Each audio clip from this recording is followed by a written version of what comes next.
This is Margaret Koolman from Astrology.com. So we've passed the solstice, the feeling of the direction of light change being the other way. So for us in the northern hemisphere, the light is growing. And the beginning of a new year. This month is very much about change.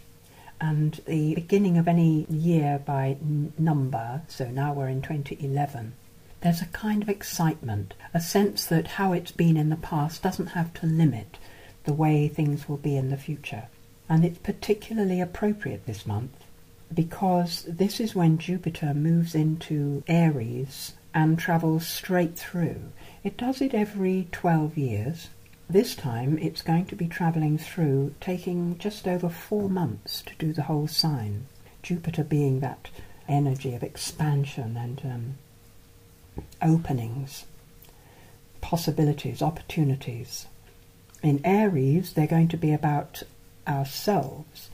So all that stuff that we've had to put on the back burner from last summer, from June, July, August, when it was in before, we can get out again. Now people are feeling this newness so close, but actually we haven't got there yet. It's still in Pisces. It's actually right on Uranus in Pisces with this new moon. So it's about openings, not just practical things being offered and all the rest of it. It's psychic openings as well. It's as though we can be connected on all the levels that there are, almost perhaps being a bit fanciful, but like stargates opening. It's happening on the 4th with the new moon, but of course that sets the scene for the whole month. And because there is that beautiful trine from Jupiter-Uranus across to Venus, it's about relationship. It's about being connected. With Venus still in Scorpio at the time, it's connection at such a deep level. It's love that wells up from the depths. It comes suddenly, it comes in bursts, in waves, and very much it suggests that the psychic openings are beneficial, that it's not openings to anything that one might be afraid of. It's calling us to love it all, no matter what appears. Find a way to love it. However, Jupiter doesn't go into Aries until the 22nd of January. So this sense of being not able to push forward and do what we are wanting to do, it's still with us. It's as though we are still tramping through the fog. We can see the light ahead, but we still can't see the terrain. From the 22nd of January, I think we will just feel all that stuff drop away and movement will become a natural thing. There is another point of change in the middle of January, which I have got some notes on my website, my new moon letter. But it's where Mercury, going forwards again as it is now, which is another thing that would have felt like a release from the 30th of December. In the middle of January, Mercury goes again into Capricorn, where it was in the first half of December. So it's as though the middle of January offers us a completion time, a time when perhaps whatever was lurking in as possibilities of practical activity is able to be manifested in the middle of January. And the beautiful thing about all of this, as we would have known in December, if you did have this kind of sense in December, that it was actually beneficial. Whatever changes we were going to make were beneficial. And I'm saying that because it connects, and it's not just going into Capricorn, it connects to the North Node and Pluto still together, telling us that changes that really turn the whole thing upside down, transformational changes, are beneficial. It is what we are supposed to be doing at this time.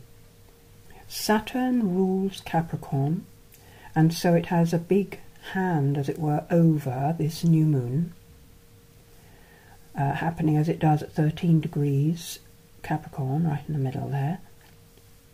And yet it's at right angles to the new moon. So it's suggesting that practical changes do have to do with relationships. But we do have to remember also that what someone else wants is important.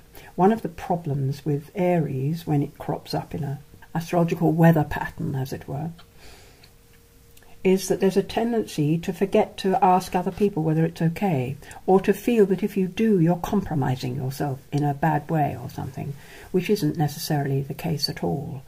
Finding out where other people are can help us steer our own course in a way that for us is more comfortable too. And so I think as long as we have that attitude to the people around us, that we want to be in relationship with them, we don't really want to be off on our own with no company or support. We just want to be free to explore what rises from inside. When we check with other people if that's okay with them, we're probably going to find there's quite a few of them would like to explore the same direction. So it doesn't have to be a difficulty.